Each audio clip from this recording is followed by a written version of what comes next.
A recent article by Business Insider said that a number of millennials and Gen Z are relying on old retirement wisdom that worked for their parents and grandparents but won't be enough for them. So the question becomes, how do we retire? What is enough? And how much money do we actually need in order to retire? In the book Money Mastered the Game, where Tony Robbins interviewed 50 of the brightest minds in the world of finance, we might actually get a good answer. You see, there are 3 levels of retirement, or financial freedom. First is financial security. This is when you are able to cover all of your living expenses without ever having to work again. Think about how much money you need every month right now to cover your basic living expenses. You got it? This number is important because later in this video we're going to calculate how to achieve this first level of freedom.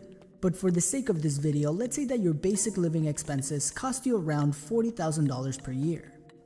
Next is financial freedom. This is when your current lifestyle is fully paid for, not just living expenses. This includes any hobbies, vacations, or fun experiences that you normally have. For this video, let's say that this number is $65,000 per year. And lastly is complete financial freedom. This is about having your lifestyle fully paid for and then some. This will allow you not only to support your lifestyle, but continue growing your wealth, and as a result, your lifestyle. Let's say that this number is $90,000 per year. Now that we have these numbers, let's move on to how to achieve these financial goals. Here is where we enter the accumulation phase. Imagine your financial journey as climbing a big snow mountain. You will have to do the work and put lots of effort into climbing this mountain, but once you reach the top, your work is done and now you can slide and enjoy your financial freedom. What we have to do in order to get there is figure out how high the top of the mountain is.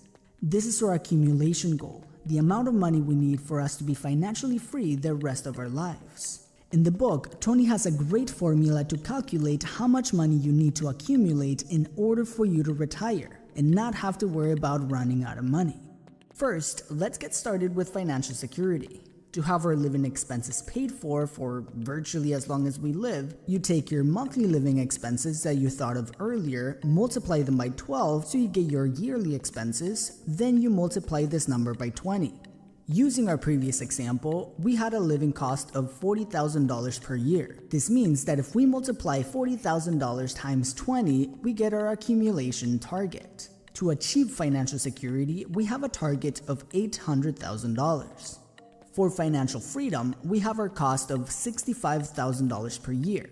Multiplied by 20, we get $1.3 million as our target for financial freedom. And for our complete financial freedom, we multiply our $90,000 per year by 20 and we get our target of $1.8 million. But okay, hold on. We probably want to be retired more than 20 years if we can, and we have to take into account inflation. This target number is only the first part of the equation.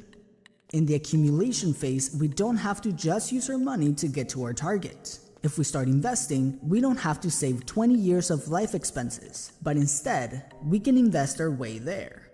Once you reach your target, you have a choice to make. Continue working or go into the next phase. Tony says to stay at the top for as long as you can. In the world of investing, waiting can actually create big results. But once you are ready and you decide to retire, we go into our decumulation phase. This is where you enjoy the benefits of your investments and begin withdrawing from your portfolio. Tony says it can be a good idea to be more aggressive in your investments in the accumulation phase and more conservative in your decumulation phase. This can accelerate your way to wealth and create more stability on the way down. So, let's say that you reached your financial freedom goal and you've accumulated $1,300,000 in your portfolio.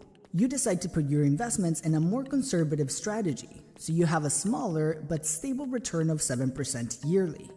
This means that your investment portfolio will provide a $91,000 return for the year.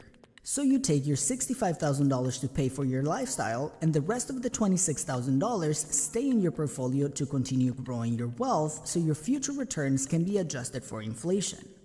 Notice that this strategy only uses the returns that your money produces and not the principal. This is why Tony says that this will last the rest of your life. You will not spend any of your $1.3 million, only the interest or returns that this money produces. We want to keep the principal intact so it can continue to produce income forever. Now the next question is, isn't investing risky? And the answer is yes. There are risks involved while investing. There are market crashes and there are recessions, but there are also bull markets and economic growth. The goal is to allocate our assets where our money can thrive in any economic weather. Fortunately for us, this guy, Ray Dalio, an investor who manages the largest hedge fund in the world and successfully navigated all of the recent recessions, shows us exactly how to allocate our investments and make money in any economic weather. In order to allocate our investments to withstand any economic condition, we must understand the 4 different economic climates. These 4 climates determine the changes in asset values, inflation and deflation, and growth and decline. In order to create a virtually risk-free portfolio, we must understand 2 things: what assets do well in each economic climate and how to allocate them. When there's economic growth, stocks, corporate bonds, gold, and commodities tend to go up in value. When there's inflation growth, in other words, the value of the dollar decreases, gold, Treasury inflation-protected securities, or TIPS, and other commodities help fight the devaluation of the dollar. Now, when the economy declines, government bonds like Treasury bills tend to increase in value. And when there's deflation, in other words, the value of the dollar increases, things like stocks, Treasury bills, and well, cash tend to do well in this economic climate. In order to make this asset allocation effective in giving you returns as well as protecting you from losses, Dalio explains that each quadrant must have equal levels of risk, since in each category only one economic environment can exist at a time. There cannot be growth and decline at the same time, or inflation and deflation. This means that by allocating the same level of risk to each category, we're not exposed to any particular environment. Now notice how I didn't say equal parts money in each category. This is because not all assets are created equal. A 50-50 portfolio made with 50% stocks and 50% bonds looks like this in terms of money, but looks like this in terms of risk. Dalio explains that equities, like stocks, are 3 times more volatile than other asset classes.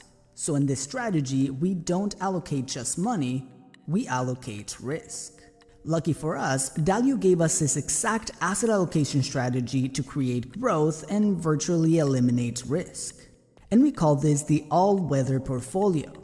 Again, Ray Dalio is someone who didn't just protect his money and investors' money during market crashes and recessions, but dominated those times of bad economic weather to become the largest hedge fund manager in the world. And this is how he allocates his assets. To the shock of many people, Dalio's all-weather portfolio only has 30% of the money invested in equities, like stocks, since they are the most volatile. 40% goes to long-term bonds since they are the most stable, and 15% of the money goes into intermediate-term bonds. He has another 7.5% in gold and another 7.5% in commodities to help combat inflation. Backtesting the all-weather portfolio reveals that it does live up to its name. This strategy has produced a return of around 10% per year and made money more than 85% of the time in the last 30 years. And the average loss was just under 2% in big market crashes, not 40 or 50 like in many other portfolios. And this way, we don't have to predict the market in order to grow our wealth and achieve financial freedom. In the comments below, let me know your thoughts on this book. And if you haven't already, make sure to subscribe and check out our digital library of financial book summaries here on YouTube. It's all free. And as always, thank you for watching, and I will see you in the next video.